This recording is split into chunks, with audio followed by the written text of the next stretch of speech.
Hello friends, कैसे हो तुम लोग। आज नीट के लिए हम थर्ड वीडियो बना रहे हैं, डेरिवेटिव का ये तीसरा वीडियो जिसका नाम है एप्लीकेशन ऑफ डेरिवेटिव, जिसमें आज हम लोग देखेंगे geometrical meaning of d y by d x के बारे में। तो आइए देखते हैं geometrical meaning of d y by d x.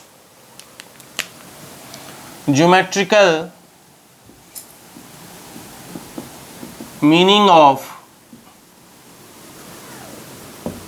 D y by d x. D y by d x का ज्योमेट्रिकल मीनिंग क्या है, geometrically d y by d x किस चीज को रिप्रेजेंट कर रहा है, उसके बारे में हम लोग आज स्टडी करेंगे। इससे पहले जो दो वीडियो हम लोग ने बनाया था, जिसमें पहला introduction of derivative and derivative of some standard functions के बारे में देखा, दूसरा वीडियो जिसमें डेरिवेटिव से रिलेटेड प्रॉब्लम को हमने सॉल्व किया, और तीसरा वीडियो जिसमें हम लोग आज जा रहे हैं एप्लीकेशन ऑफ डेरिवेटिव की तरफ, जो बहुत सारे नीट के बच्चों को समझ में नहीं आता है, तो उसके लिए स्पेशली ये वीडियो बनाया जा रहा है। अगर अच्छा लगे तो आप लोग लाइक कीजिएगा, हमारे चैनल को सब्सक्राइब कीजिएगा और अपने फ्रेंड्स के साथ शेयर जरूर कीजिएगा।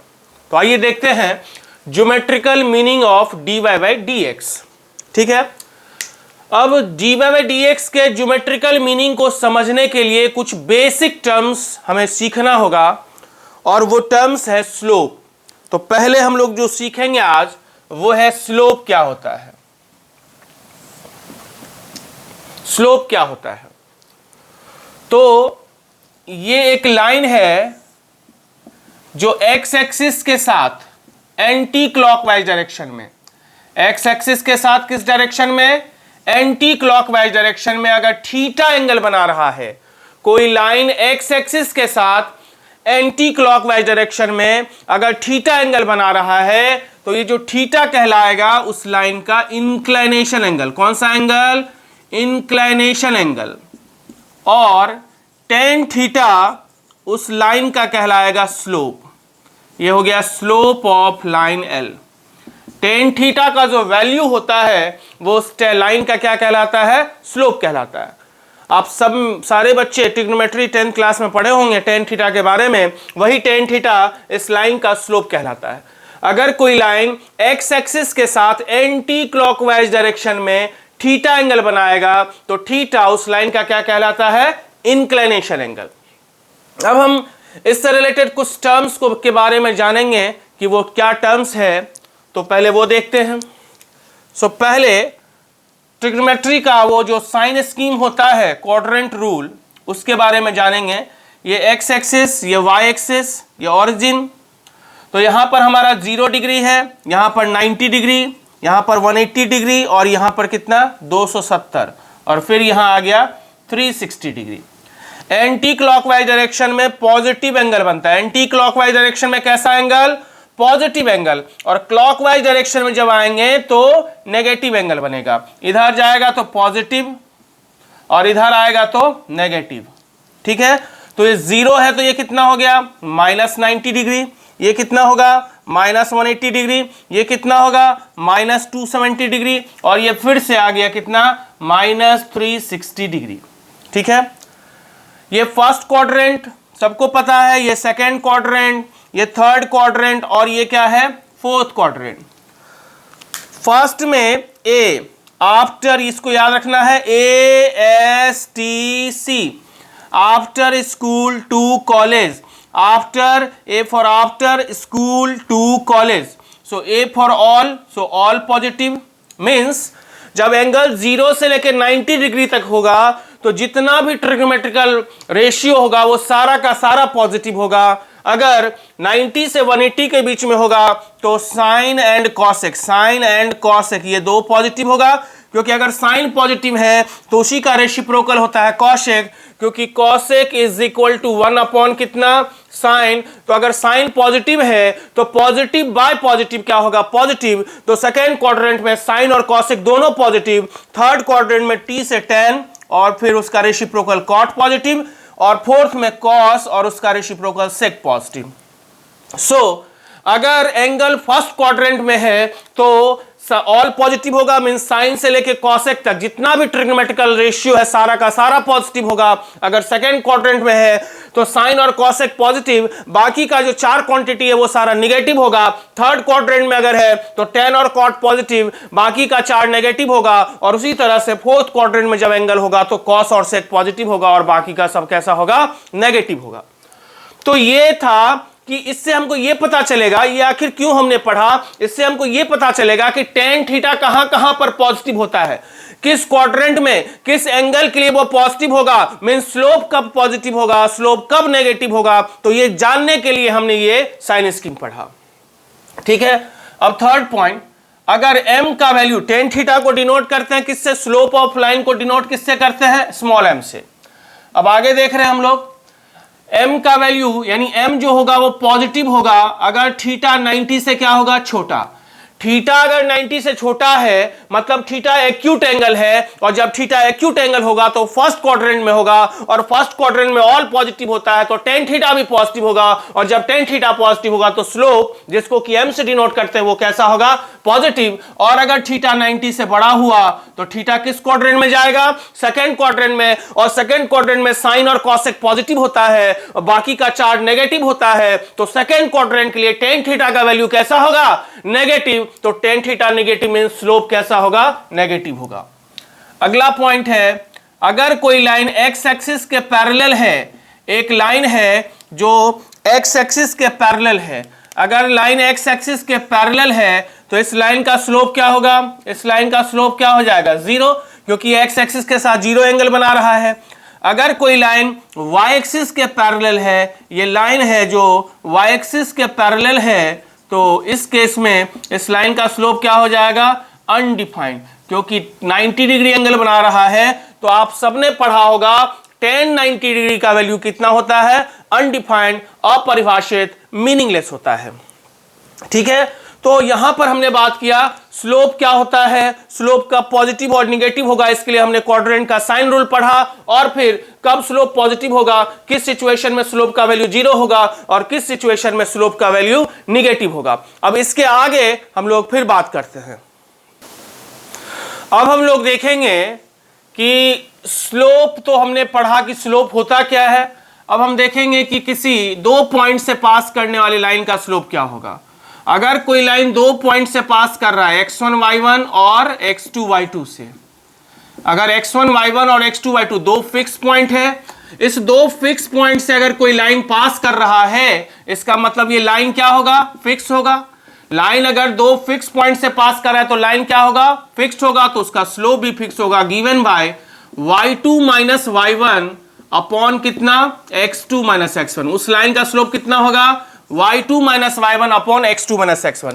ये कैसे, तो ये एंगल अगर थीटा है तो ये एंगल भी कितना होगा, थीटा होगा, और ये लेंथ कितना हो जाएगा, कोऑर्डिनेट इसका x1 y1 है तो ये x1, और ये लेंथ कितना, y1। सिमिलरली यहां से यहां तक का लेंथ कितना होगा, x2, तो ये लेंथ कितना बच गया, x2 minus x1, so this will be equal to x2 minus x1।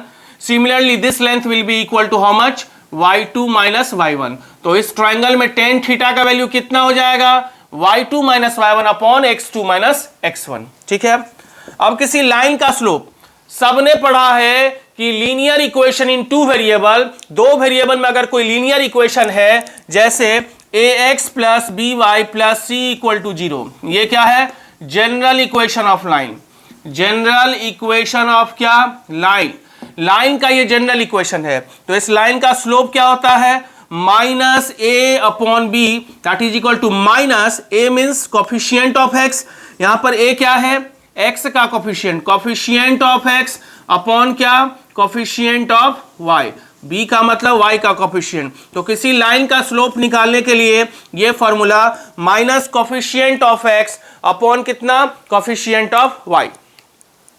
तो थोड़ा बहुत हमने बात किया कि स्लोप है क्या, किसी लाइन का स्लोप क्या होता है, इसके बारे में हमने बात किया।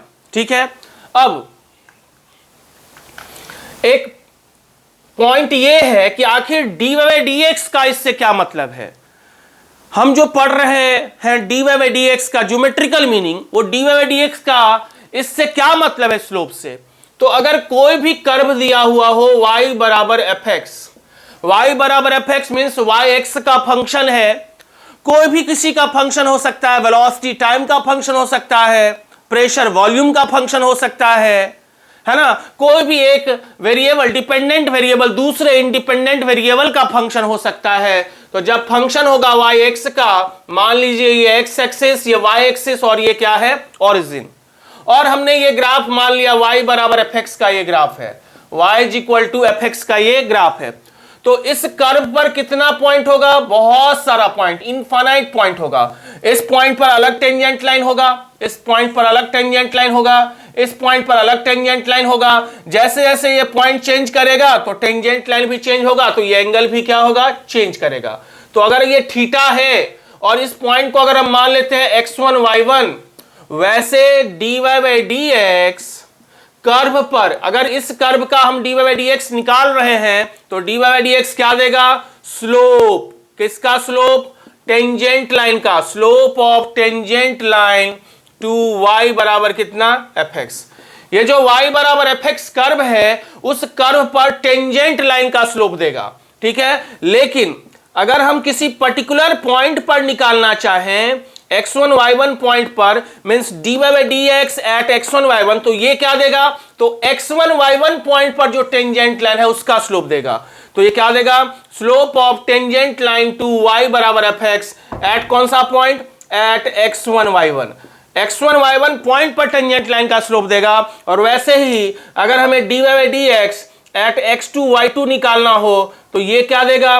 तो ये देगा slope of tangent to y बराबर एफ एक्स एट कौन सा पॉइंट? At x2 y2। जिस पॉइंट पर टेंजेंट लाइन का स्लोप चाहिए, dy बाई डी एक्स निकालने के बाद उस पॉइंट को वहां पुट कर देंगे तो उस पॉइंट पर टेंजेंट लाइन का स्लोप मिल जाएगा। तो हमें याद क्या रखना है? dy बाई डी एक्स, किसी भी कर्व के लिए जब हम dy बाई डी एक्स निकालते हैं तो dy बाई डी एक्स उस कर्व पर टेंजेंट लाइन का स्लोप देता है। और अगर हमें किसी पर्टिकुलर पॉइंट पर निकालना हो, जैसे x1 y1 पॉइंट पर ये टेंजेंट लाइन है, तो इस लाइन का टेंजेंट लाइन का स्लोप क्या होगा? तो dy बाई डी एक्स निकालने के बाद उसमें x के जगह पर x1 और y के जगह पर y1 पुट कर देंगे, तो dy by d x at x1 y1 क्या देगा? x1 y1 पॉइंट पर टेंजेंट लाइन का slope. Similarly dy by d x at x2 y2 point पर टेंजेंट लाइन का स्लोप देता है। और इस तरह से हमने ये देखा कि dy बाई डी एक्स, जब हम किसी भी कर्व का dy बाई डी एक्स निकालते हैं तो dy बाई डी एक्स उस कर्व पर टेंजेंट लाइन का स्लोप देता है, ठीक है। अब हम लोग देखते हैं एक एग्जांपल। सपोज y बराबर एक्स स्क्वायर कर्व है और ये y बराबर एक्स स्क्वायर का ये ग्राफ होता है, y is equal to x square, x axis origin, y axis. तो यहां से dy बाई डी एक्स कितना आएगा? 2x। ओरिजिन पॉइंट पर ये टेंजेंट लाइन है, 1 1 पॉइंट पर टेंजेंट लाइन अलग होगा, है ना। -1 1 पॉइंट ये -1 और y का वैल्यू 1, इस पर टेंजेंट लाइन अलग होगा। तो dy by d x at 0 0 कितना होगा? 0 0 पॉइंट पर अगर इस पॉइंट पर निकालना हो टेंजेंट लाइन, तो dy by d x at 0 0, तो x के जगह पर 0 पुट कर देंगे तो 0 हो जाएगा। Similarly dy by d x at 1 1, अगर इस पॉइंट का x कोऑर्डिनेट 1 हो, x 1 रखेंगे तो y का भी वैल्यू कितना आएगा? 1, और x अगर -1 रखेंगे तो y का भी वैल्यू कितना आएगा? 1। तो dy by d x at 1 1 अगर निकालना हो तो कितना होगा?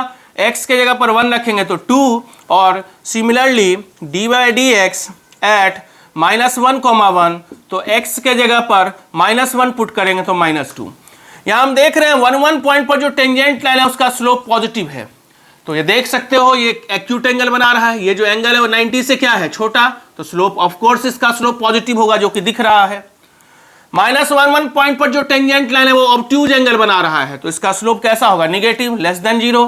और 0 0 पॉइंट पर जो टेंजेंट लाइन है वो खुद एक्स एक्सिस है, जिसका स्लोप क्या होता है? 0, क्योंकि हमने पढ़ा है कि अगर कोई लाइन एक्स एक्सिस के पैरेलल है तो उसका स्लोप कितना होता है? 0, ठीक है।